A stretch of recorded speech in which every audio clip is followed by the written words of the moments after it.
ராமநாதபுரம் நகர் காங்கிரஸ் அலுவலகம் அடையாளம் தெரியாத நபர்களால் சூறையாடப்பட்டுள்ளது. வன்முறையில் ஈடுபட்டவர்கள் அலுவலகத்திற்கு எலுமிச்சம்பழங்களை வைத்துவிட்டு சென்றுள்ளனர். காவல்துறையினர் சம்பவ இடத்திற்கு சென்று விசாரணை மேற்கொண்டனர். முன்னதாக ஆக்கிரமிப்பில் இருந்த காங்கிரசுக்கு சொந்தமான நிலம் மீட்கப்பட்டு அங்கு அலுவலகம் கட்டப்பட்டது குறிப்பிடத்தக்கது.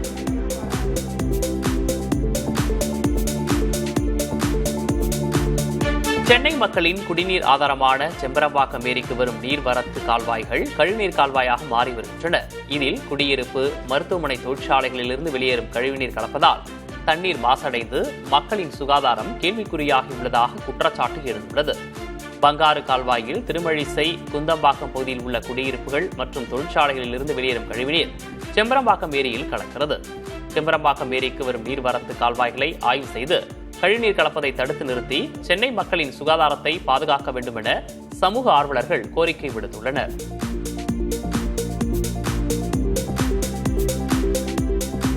தமிழ்நாடு மற்றும் புதுச்சேரியில் 7 நாட்களுக்கு மழைக்கு வாய்ப்பிருப்பதாக சென்னை வானிலை ஆய்வு மையம் தெரிவித்துள்ளது. தமிழ்நாட்டின் ஓரிரு இடங்களிலும் புதுவை மற்றும் காரைக்கால் பகுதிகளிலும் இடி மின்னலுடன் கூடிய மிதமான மழைக்கு வாய்ப்பிருப்பதாக கூறியுள்ளது. 27, 28 ஆகிய தேதிகளில் நீலகிரி, கோவை மாவட்ட மலைப்பகுதிகளில் கனமழைக்கு வாய்ப்புள்ளதாகவும் தெரிவிக்கப்பட்டுள்ளது. அதே சமயம் 29ஆம் தேதி வரை தமிழகத்தின் ஒரு சில இடங்களில் அதிகபட்ச வெப்பநிலை இயல்பை விட 2 முதல் 3 டிகிரி செல்சியஸ் அதிகமாக இருக்கக்கூடும் எனவும் சென்னை வானிலை ஆய்வு மையம் தெரிவித்துள்ளது.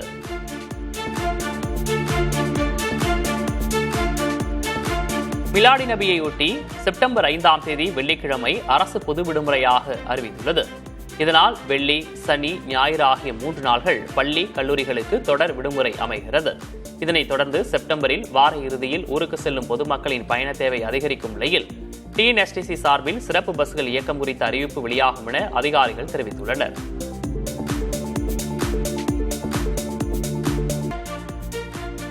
விநாயகர் சதுர்த்தி, ஓணம் பண்டிகை மற்றும் சுபமுகூர்த்த தினங்களையொட்டி கன்னியாகுமரி மாவட்டம் தோவாளை மலர் சந்தையில் பூக்கள் விலை உயர்ந்துள்ளது.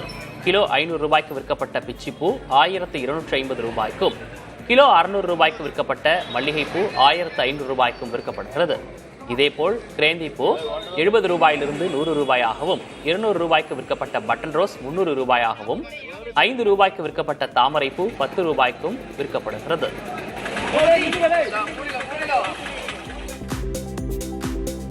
திண்டுக்கல் மாவட்டம் நிலக்கோட்டை மலர் சந்தையில் விநாயகர் சதுர்த்தி மற்றும் சுபமுகூர்த்த தினத்தை முன்னிட்டு பூக்களின் விலை அதிகரித்துள்ளது. கடந்த 2 நாட்களாக பெய்து வரும் மழையால் பூக்களின் வரத்து குறைந்துள்ள நிலையில் தேவை அதிகரித்ததால் விலை உயர்ந்துள்ளது. 1500 ரூபாய்க்கு விற்கப்பட்ட 1 கிலோ மல்லிகைப்பூ 2000 ரூபாய்க்கு விற்கப்படுகிறது. இதேபோல கனகாம்பரம் 1000 ரூபாய்க்கு விற்பனையாகிறது.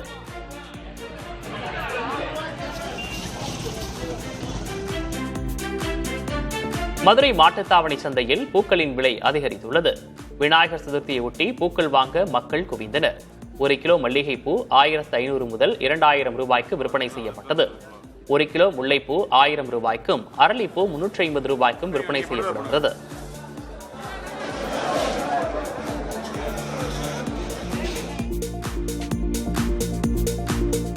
விநாயகர் சதுர்த்தியை முன்னிட்டு தேனி மாவட்டம் ஆண்டிப்பட்டியில் பூஜை பொருட்களின் விலை கடுமையாக உயர்ந்துள்ளது. 1 கிலோ தேங்காய் 68 ரூபாய்க்கு ஏலம் போன நிலையில் சில்லறையாக ஒரு சிறிய தேங்காய் 35 ரூபாய்க்கு விற்பனையாகிறது. இதேபோல் 1 கிலோ எலுமிச்சை 90 ரூபாய்க்கு விற்கப்படுகிறது. விலை உயர்ந்த போதிலும் பொதுமக்கள் ஆர்வத்துடன் பூஜை பொருட்களை வாங்கிச் செல்கின்றனர்.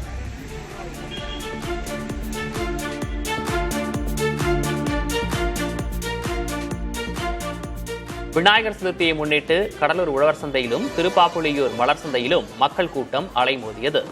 நாளை விழா கொண்டாடப்பட உள்ள நிலையில் சிறு வியாபாரிகள் வாழைத்தார்கள், வாழை இலைகள், காய்கறிகள் மற்றும் மலர்களை வாங்க குவிந்தனர். கடந்த வாரம் 20 ரூபாய்க்கு விற்கப்பட்ட வாழைத்தார் இன்று 200 ரூபாய்க்கு விற்பனையாகின.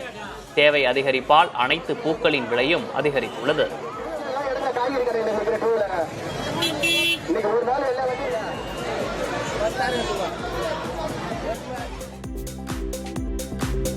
விநாயகர் சதுர்த்தி விழா நாளை கொண்டாடப்பட உள்ள நிலையில் கோவையில் பொதுமக்கள் ஆர்டர் செய்த விநாயகர் சிலைகளை எடுத்துச் செல்கின்றனர். மாநகர் பகுதிகளில் சிலர் வைக்க காவல் உதவி ஆணையரிடமும், புறநகர் பகுதிகளில் கோட்டாட்சியர் அல்லது வட்டாட்சியர் அதிகாரிகளிடமும் அனுமதி பெற வேண்டும் என மாவட்ட நிர்வாகம் அறிவித்துள்ளது. சுற்றுச்சூழலுக்கு பாதிப்பில்லாத இயற்கையான பொருட்களால் செய்யப்பட்ட சிலைகளுக்கு மட்டுமே மாவட்ட நிர்வாகம் அனுமதி அளித்துள்ளது. சிலைகளை எடுத்துச் செல்லும் பக்தர்களுக்கு போலீஸ் பாதுகாப்பு வழங்கப்பட்டுள்ளதாக காவல்துறை தெரிவித்துள்ளது.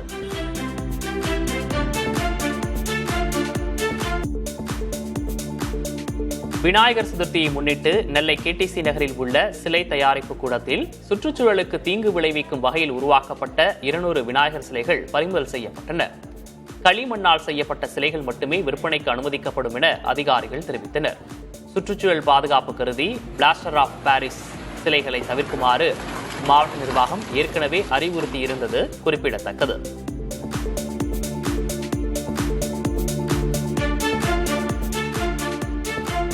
விநாயகர் சதுர்த்தி மற்றும் முகூர்த்த நாளை முன்னிட்டு 3100 சிறப்பு பேருந்துகள் இயக்கப்பட உள்ளதாக அறிவிக்கப்பட்டுள்ளது. பயணிகளின் வசதிக்காக கிளாம்பாக்கத்திலிருந்து திருவண்ணாமலை, திருச்சி, கும்பகோணம், மதுரை, நெல்லை, கன்னியாகுமரி, கோவை உள்ளிட்ட மாவட்டங்களுக்கு இன்று 675 பேருந்துகளும், 29ஆம் தேதி 405 பேருந்துகளும், 30ஆம் தேதி 380 பேருந்துகளும் இயக்கப்பட உள்ளன. மேலும் 31ஆம் தேதி 875 பேருந்துகள் இயக்கப்பட உள்ளன.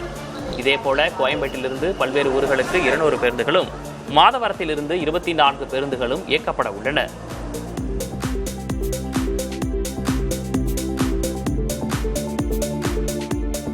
விநாயகர் சதுர்த்தியை முன்னிட்டு தனியார் ஆம்னி பேருந்துகள் கட்டணம் உயர்ந்துள்ளதாக பயணிகள் குற்றஞ்சாட்டியுள்ளனர். அரசு பேருந்து மட்டுமின்றி தனியார் ஆம்னி பேருந்துகளிலும் மக்கள் அதிக அளவில் முன்பதிவு செய்து வருகின்றனர். இந்த சூழ்நிலையை பயன்படுத்தி தனியார் பேருந்துகளில் கட்டணம் வழக்கத்தை விட 20% வரை உயர்த்தப்பட்டுள்ளதாக பயணிகள் தெரிவிக்கின்றனர்.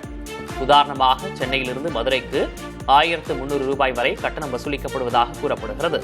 அதேபோல் திருநெல்வேலிக்கு 1000 முதல் 1500 ரூபாய் வரையிலும், திருச்சிக்கு 800 முதல் 1250 ரூபாய் வரையிலும் கட்டணம் வசூலிக்கப்படுவதாக கூறப்படுகிறது.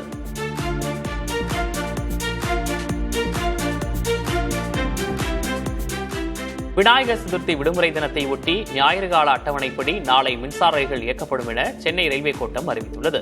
சென்னை புறநகர் பகுதிகளில் தினமும் 500க்கும் மேற்பட்ட மின்சார ரயில்கள் இயக்கப்பட்டு வருகின்றன. இருப்பினும் ஞாயிறு பண்டிகை மற்றும் தேசிய விடுமுறை நாட்களில் வழக்கமாக 40% ரயில்கள் குறைத்து இயக்கப்படும்.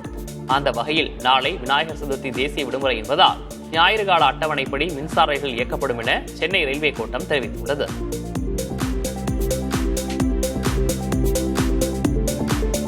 விநாயகர் சதுர்த்தியை முன்னிட்டு மக்களுக்கு எதிர்க்கட்சித் தலைவர் பழனிசாமி வாழ்த்து தெரிவித்துள்ளார். இதுகுறித்து அதிமுக பொதுச் செயலாளர் வெளியிட்ட அறிக்கையில், அனைவருக்கும் அன்பும் அமைதியும் நலமும் வளமும் நிறைந்த வாழ்வை அருள விநாயகப் பெருமானை பிரார்த்திப்பதாக குறிப்பிட்டுள்ளார். எம்ஜிஆர், ஜெயலலிதா ஆகியோரது தூய வழியில் தனது உளமார்ந்த விநாயகர் சதுர்த்தி வாழ்த்துக்களை உரித்தாக்குவதாக பழனிசாமி தெரிவித்துள்ளார். இதேபோல் முன்னாள் முதல்வர் ஓ பன்னீர்செல்வம் வெளியிட்ட அறிக்கையில், விநாயகர் சதுர்த்தி நாளில் வணங்கி அவரின் கருணையால் அனைவர் வாழ்விலும் துன்பம் நீங்கி இன்பம் பொங்கட்டும் என குறிப்பிட்டுள்ளார். சங்கடம் நீங்கி சந்தோஷம் பெருகட்டும் என குறிப்பிட்டுள்ள பன்னீர்செல்வம், மாற்றத்தின் மூலம் ஏற்றம் உண்டாகட்டும் என தெரிவித்துள்ளார்.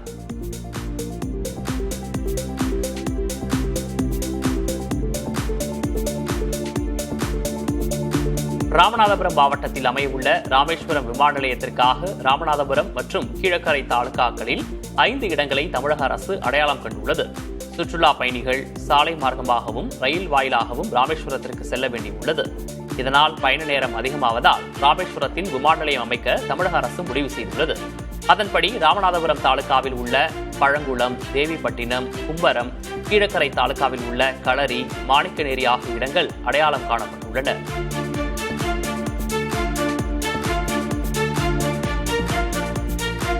சேலத்திலிருந்து கேரளாவுக்கு கடத்தப்பட இருந்த 2 டன் ஜெலட்டின் குச்சிகளை தீவிரவாத தடுப்பு பிரிவு காவல்துறையினர் பறிமுதல் செய்தனர். ரகசிய தகவலின் பேரில் சேலம் கொச்சின் தேசிய நெடுஞ்சாலையில் வாகன சோதனை நடைபெற்றது.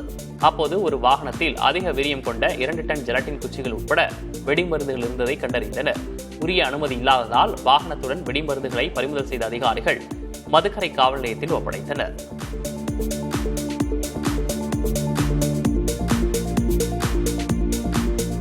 கோவை மாவட்ட ஆட்சியர் அலுவலகத்திற்கு மின்னஞ்சல் வழியாக வெடிகுண்டு மிரட்டல் விடுக்கப்பட்டது. மின்னஞ்சலில் பாரதியார் கவிதைகளும் 2 கருப்பு பெட்டிகள் குறித்தும் குறிப்பிடப்பட்டிருந்தது.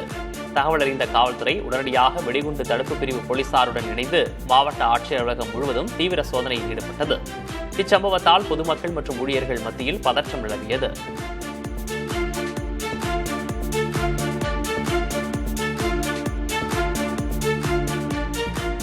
நத்தம் அருகே கூடுதல் பேருந்து இயக்க கோரி அரசு பேருந்தை சிறைபிடித்து பள்ளி மாணவ மாணவிகள் சாலை மறியல் போராட்டத்தில் ஈடுபட்டனர். செந்துறை, பாறைப்பட்டி, கோட்டைப்பட்டி உள்ளிட்ட பல்வேறு பகுதிகளைச் சேர்ந்த 200க்கும் மேற்பட்ட மாணவ மாணவிகள் செந்துறை அரசு மேல்நிலைப் பள்ளியில் படித்து வருகின்றனர். காலை மற்றும் மாலையில் ஒரே ஒரு பேருந்து மட்டுமே இயக்கப்படுவதால் படிக்கட்டுகளில் தொங்கிச் செல்லும் சூழல் ஏற்பட்டுள்ளது. இதனால் கூடுதல் பேருந்து இயக்க கோரி மாணவர்கள் சாலை மறியல் போராட்டத்தில் ஈடுபட்டனர்.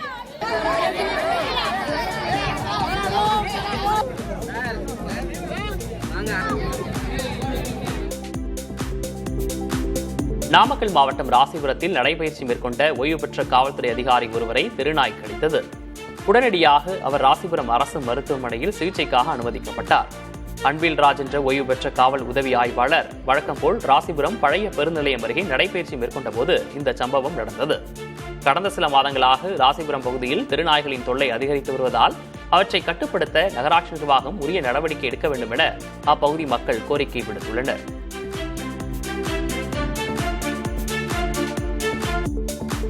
கோடநாடு கொலை கொள்ளை வழக்கில் சம்பந்தப்பட்ட பங்களாவில் நீதிபதி தலைமையிலான குழு ஆய்வு செய்ய கோரும் மனுவை உதகை மாவட்ட நீதிமன்றம் தள்ளுபடி செய்துவிட்டது.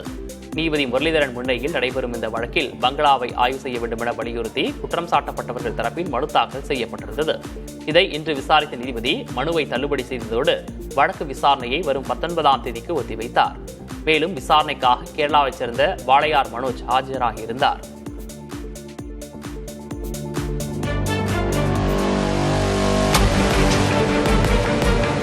கொடைக்கானல் மேல்மலை கிராமமான பூம்பாறை மற்றும் குண்டுப்பட்டி கிராமங்களை இணைக்கும் 9 கிலோமீட்டர் சாலை கடுமையாக சேதமடைந்துள்ளது.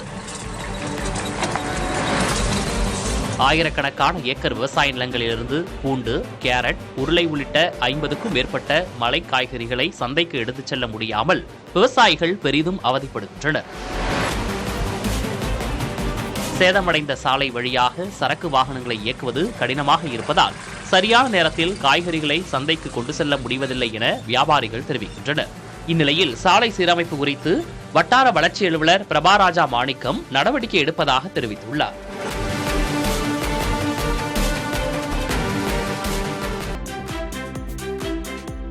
சென்னை 2ஆம் கட்ட மெட்ரோ ரயில் திட்டத்தின் கீழ் பூவிருந்தவள்ளி மற்றும் போரூர் இடையே மெட்ரோ ரயிலின் சோதனைகள் நிறைவடைந்துள்ளன. வழித்தடம் 4 பூவிருந்தவள்ளி புறவழிச்சாலை முதல் போரூர் சந்திப்பு மெட்ரோ நிலையம் வரையிலான சோதனைகளை இந்திய ரயில்வே ஆராய்ச்சி வடிவமைப்பு மற்றும் தர நிர்ணய அமைப்பைச் சேர்ந்த அதிகாரிகள் நடத்தியுள்ளனர். சோதனையில் மணிக்கு 90 கிலோமீட்டர் வேகத்தில் மெட்ரோ ரயில்கள் இயக்கப்பட்டு பயண வசதி மதிப்பீடு செய்யப்பட்டுள்ளன. அத்துடன் வழித்தடத்தில் ரயில்களின் இழுவை மற்றும் பிரேக் செயல்திறன் பற்றிய விரிவான சரிபார்ப்பும் செய்யப்பட்டுள்ளது.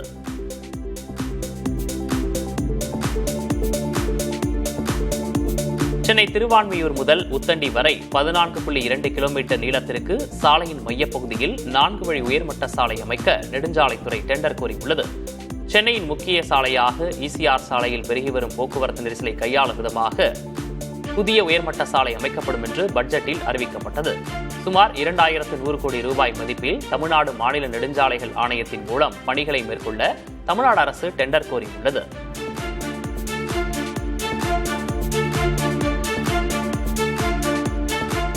சென்னை அம்பத்தூர் ஏரியில் தேங்கும் கழிவுநீரை கூவமாற்றுக்கு கொண்டு செல்லும் வகையில் 110 கோடி ரூபாய் செலவில் மூடு கால்வாய் அமைக்கப்பட உள்ளது. அம்பத்தூர் ஏரியிலிருந்து கொரட்டூர் ஏரி வழியே ரெட்டேரிக்கு கழிவுநீர் செல்வதை தடுக்கவும் ஆக்கிரமிப்புகளை மீட்கவும் தென்மண்டல பசுமை தீர்ப்பாயம் உத்தரவிட்டுள்ளது. இதற்கு சாத்தியமில்லை என கருதும் நீர்வளத்துறை அம்பத்தூர் ஏரியிலிருந்து 5 கிலோமீட்டருக்கு மூடு கால்வாய் அமைக்க உள்ளது. மதுரவாயிலில் இந்த கால்வாயை கூவமாற்றில் இணைக்க திட்டமிடப்பட்டுள்ளது.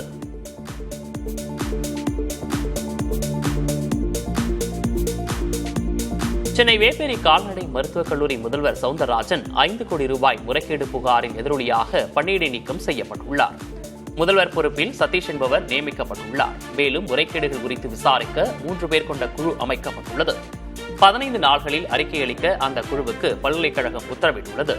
முறைகேடு புகாரில் சிக்கிய 5 அலுவலர்கள் ஏற்கனவே வெவ்வேறு இடங்களுக்கு பணியிடை மாற்றம் செய்யப்பட்டனர்.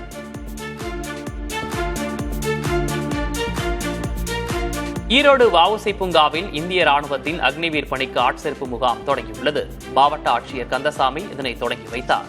செப்டம்பர் 7ஆம் தேதி வரை நடைபெறும் இந்த முகாமில் அக்னிவீர், general duty, Agniveer technical, clerk உள்ளிட்ட பல்வேறு பதவிகளுக்கு ஆட்கள் தேர்ந்தெடுக்கப்பட உள்ளனர். தமிழ்நாடு, ஆந்திரா, தெலுங்கானா மற்றும் புதுச்சேரி யூனியன் பிரதேசங்களைச் சேர்ந்தவர்கள் இதில் பங்கேற்றுள்ளனர். உடற்தகுதி சோதனையில் ஓட்டப்பந்தயம் நடத்தப்பட்டு பின்னர் சான்றிதழ் சரிபார்ப்பு மற்றும் அடையாளங்களை சேகரிக்கும் பணி நடைபெறுகிறது.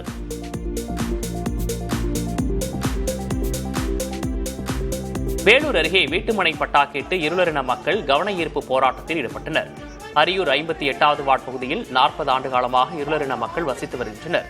இலவச வீட்டுமனை பட்டா கேட்டு தொடர்ந்து மனு அளித்தும் எந்தவித நடவடிக்கையும் எடுக்கவில்லை என குற்றம் சாட்டி அரியூர் கிராம நிர்வாக அலுவலகம் முன்பு அவர்கள் போராட்டத்தில் ஈடுபட்டனர். அங்கு வந்த காவல்துறையினர் போராட்டத்தில் ஈடுபட்டவர்களை கைது செய்து பேருந்தில் அழைத்துச் சென்றனர்.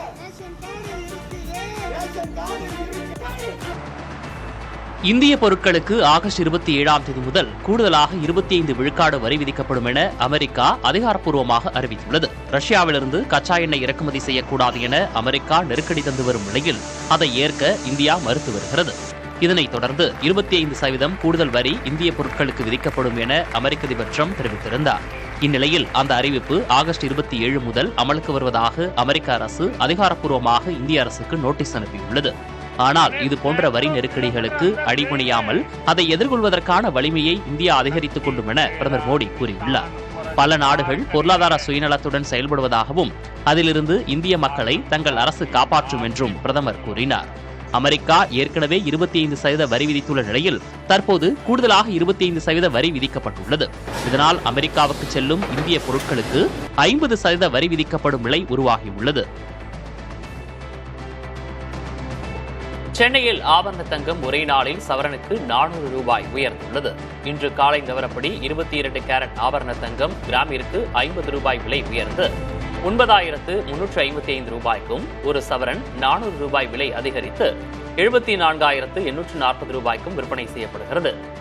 வெள்ளி கிராமிற்கு 1 ரூபாய் விலை குறைந்து 130 ரூபாய்க்கும், கிலோவுக்கு 1000 ரூபாய் விலை இறங்கி 1,30,000 ரூபாய்க்கும் விற்பனையாகிறது. சீனாவுடன் நட்புறவை அமெரிக்கா விரும்புவதாகவும் அதே சமயம் அதை அழிப்பதற்கான வாய்ப்புகளும் தங்களிடம் இருப்பதாகவும் அதிபர் ட்ரம்ப் கூறியுள்ளார். எனினும் அந்த வாய்ப்புகளை பயன்படுத்த தான் விரும்பவில்லை என்றும் அமெரிக்க அதிபர் ட்ரம்ப் கூறியுள்ளார். அரிய வகை கனிம ஏற்றுமதி தடைகளை சீனா விலக்கிக் கொள்ள வேண்டும் என்றும், இல்லாவிட்டால் அந்நாடு மீது 200% வரி விதிக்க நேரிடும் என்றும் ட்ரம்ப் கூறியுள்ளார். தென்கொரிய அதிபர் லீ ஜே-முங் உடனான சந்திப்பின் போது ட்ரம்ப் இவ்வாறு கூறியுள்ளார். அமெரிக்காவின் வணிக நெருக்கடிகளுக்கு சீனா பணியாத நிலையில் அதன் மீதான நடவடிக்கைகளை அறிவித்த ட்ரம்ப் அதை செயல்படுத்துவதை தொடர்ந்து தள்ளி வைத்து வருகிறார்.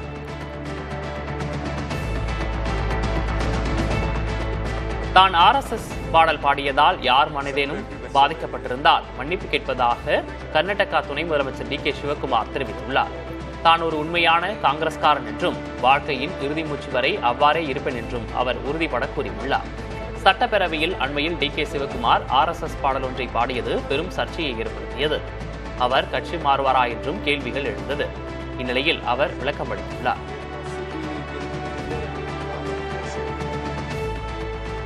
நியூட்ரினோ துகள்களை கண்டறிவதற்கான உலகின் மிகப்பெரிய ஆய்வகம் சீனாவில் செயல்படத் தொடங்கியது. 10 ஆண்டு உழைப்பில் தெற்கு சீனாவின் ஜியாங்மென் நகரத்தில் அமைக்கப்பட்டுள்ள இந்த ஆய்வகம் நியூட்ரினோ ஆய்வை மிக துல்லியமாக மேற்கொள்வதற்காக உலகில் அமைக்கப்பட்ட முதல் மையம் என கூறப்படுகிறது. நியூட்ரினோ என்பது உலகில் உள்ள 12 நுண்துகள்களில் மிகவும் சிறியதும் எடை குறைந்ததுமாகும். ஒளியின் வேகத்திற்கு இணையாக பயணிக்கும் இவை உடலிலோ அல்லது பொருட்களிலோ ஊடுருவிச் செல்லும் திறன் போன்றவை. இதன் பண்புகளை விரிவாக அறிவது மூலம் பல்வேறு புதிய அறிவியல் கண்டுபிடிப்புகளும் வாய்ப்புகள் ஏற்படும். அமெரிக்க நிறுவனமான OpenAI இந்தியாவில் கல்வித்துறையில் செயற்கை நுண்ணறிவின் பயன்பாட்டை மேம்படுத்த சென்னை IIT-க்கு 4.5 கோடி ரூபாய் ஆய்வு நிதியை வழங்கியுள்ளது. இந்த நிதியானது ஆசிரியர்கள் மற்றும் மாணவர்களின் கற்றல் திறன்கள் மீது ChatGPT ஏற்படுத்தும் தாக்கத்தை ஆய்வு செய்ய பயன்படும்.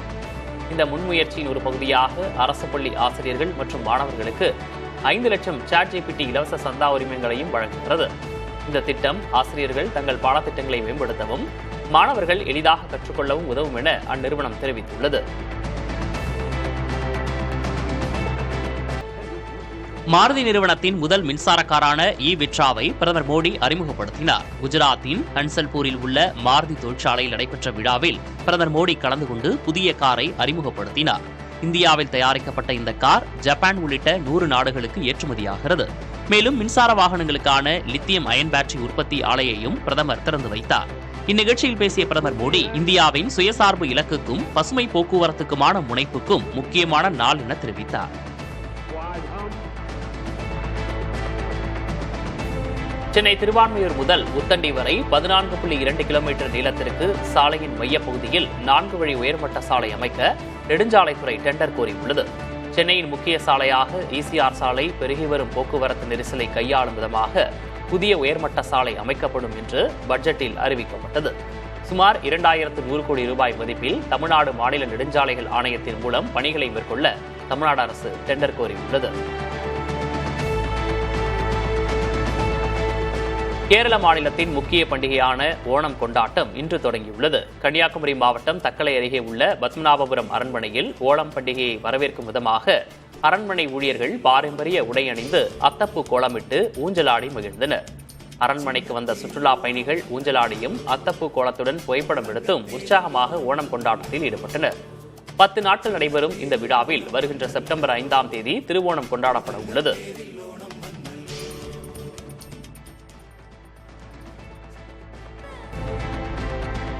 பல மணி நேரம் ஷார்ட்ஸ் வீடியோக்களை பார்ப்பது மூளைக்கு மிகவும் கேடு விளைவிக்கும் என சீனாவின் டியான்ஜின் நார்மல் யூனிவர்சிட்டி கண்டறிந்துள்ளது. இது போன்ற வீடியோக்கள் பார்க்கும்போது அதிகமான டோபமைன் சுரப்பதால் போதைக்கு அடிமையாவதற்கு இணையான ஒரு நிலையை உருவாக்குவதாக தெரிவிக்கின்றனர். மேலும் செய்யும் வேளையில் கவனம் குறைவது, ஞாபக சக்தி பிரச்சினை போன்ற பல பாதிப்புகளை உண்டாக்கும் எனவும் சுட்டிக்காட்டப்பட்டுள்ளது. 1903இல் ரைட் சகோதரர்கள் விமானத்தை கண்டுபிடிப்பதற்கு நீண்ட காலத்திற்கு முன்பே நம்மிடம் புஷ்பக விமானம் இருந்தது என மத்திய வேளாண்மைத்துறை அமைச்சர் சிவராஜ் சிங் கூறியுள்ளார். முன்னாள் மத்திய அமைச்சர் அனுராக் தாகூர் அனுமன் தான் விண்வெளிக்கு சென்ற முதல் நபர் என்று கூறியது சர்ச்சையாக இருக்கும் நிலையில் சௌகானின் இந்த கருத்து வெளிவந்துள்ளது. போபாலில் உள்ள இந்திய அறிவியல் கல்வி மற்றும் ஆராய்ச்சி மையத்தில் மாணவர்களிடையே பேசிய அவர், மகாபாரத காலத்தில் நவீன ட்ரோன்கள் மற்றும் ஏவுகணைகளை போன்ற மேம்பட்ட தொழில்நுட்பங்கள் இந்தியாவிடம் இருந்தன என்று கூறினார். ஏற்கனவே மத்திய பிரதேச முதல்வராக இருந்த காலத்தில் சிவராஜ் சிங் சௌகான் புஷ்பக விமானங்கள் குறித்து இவ்வாறு பேசியுள்ளார். வேறு சில பாஜக தலைவர்களும் இந்தியர்களே விமானத்தை கண்டுபிடித்தவர்கள் என்று பேசியுள்ளனர்.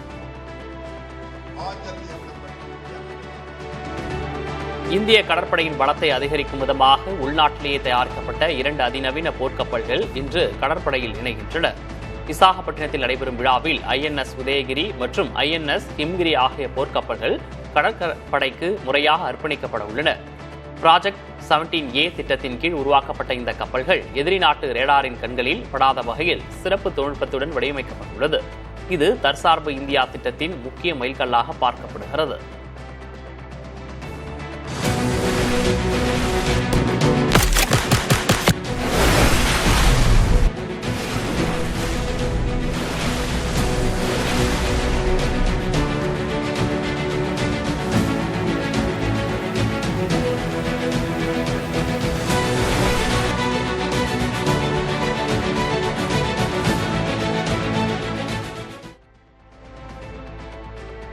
இணையவழி ரயில் டிக்கெட் முன்பதிவு தொடங்கிய சில நிமிடங்களுக்குள்ளாகவே டிக்கெட்டுகள் விற்று தீர்ந்து விட்டதாக காண்பிக்கப்படுவதாக பயணிகள் குற்றம் சாட்டுகின்றனர். பீகார் மாநிலத்தில் பண்டிகை காலம் தொடங்கவிருக்கும் சூழலில் பீகாருக்கு செல்வதற்கான பல்வேறு ரயில்களுக்கான டிக்கெட் முன்பதிவு தொடங்கிய சில நிமிடங்களிலேயே ரெக்ரெட் என்று காண்பிக்கப்படுவதாக பயணிகள் கூறுகின்றனர். ரெக்ரெட் என்று காண்பிக்கப்பட்டால் டிக்கெட்டுகள் முழுமையாக விற்று தீர்ந்துவிட்டன என்பதே பொருள். இது குறித்து ரயில்வே அதிகாரிகளிடம் புகார் அளித்தும் எந்த பயனும் இல்லை என்று பல்வேறு தரப்பினர் கூறுகின்றனர். சட்டவிரோத மென்பொருள் மூலம் இவ்வாறு செய்யப்படுவதாக அவர்கள் தெரிவிக்கின்றனர். ரயில் டிக்கெட் முன்பதிவில் சட்டவிரோத செயல்பாடுகளை தடுப்பதற்கு அண்மையில் ரயில் டிக்கெட் முன்பதிவு கணக்குகளை ஆதார் எண்ணுடன் இணைப்பது கட்டாயமாக்கப்பட்டது. ஆந்திராவின் ராயல்சீமா பகுதியில் பருவமழை வெளுத்து வாங்கியுள்ளதால் பொதுமக்கள் நிலங்களில் வைரங்களை தேடி வருகின்றனர். ஆந்திராவில் கொல்லூர் வைர சுரங்கம் இருந்தது. அதேபோல 200 ஆண்டுகளுக்கு முன் நூற்றுக்கணக்கான சுரங்கங்கள் மூடப்பட்டாலும் அவ்வப்போது வைரக்கற்கள் கிராமவாசிகளின் கைகளில் சிக்குகின்றன. இந்நிலையில் ராயல்சீமாவில் பருவமழை வெளுத்து வாங்கியுள்ளதால் ஜோனகிரி, துக்கலி, பெரவளி போன்ற பகுதிகளில் விளைநிலங்களில் வைரங்கள் ஒளி வீசுமா என தேடி அலைகின்றனர்.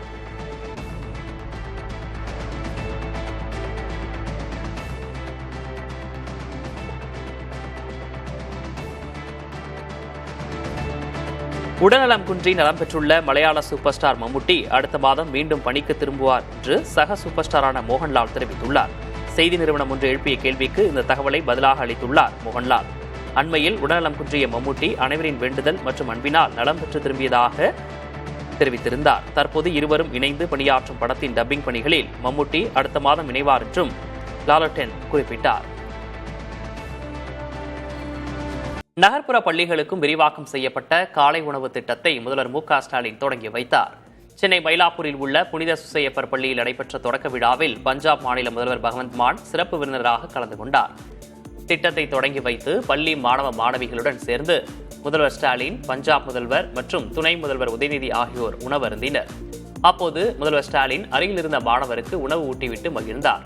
விரிவாக்கம் செய்யப்பட்ட இந்த திட்டத்தால் 2430 அரசு உதவி பெறும் தொடக்க பள்ளிகளில் உள்ள 3,06,000 மாணவர்கள் பயனடைவார்கள் என தெரிவிக்கப்பட்டுள்ளது. இதன் மூலம் மொத்தமாக காலை உணவு திட்டத்தால் பயன்பெறும் மாணவர்களின் எண்ணிக்கை 20,59,000 உயர்ந்துள்ளது.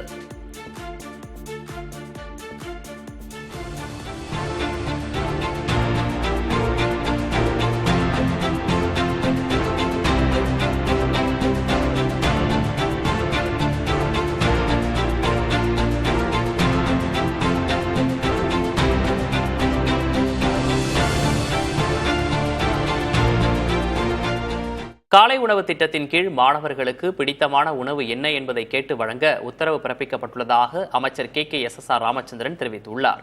விருதுநகர் மாவட்டம் அருப்புக்கோட்டையில் விரிவாக்கம் செய்யப்பட்ட காலை உணவு திட்டத்தின் தொடக்க விழாவிற்கு பிறகு செய்தியாளர்களிடம் பேசிய போது அவர் இவ்வாறு கூறினார்.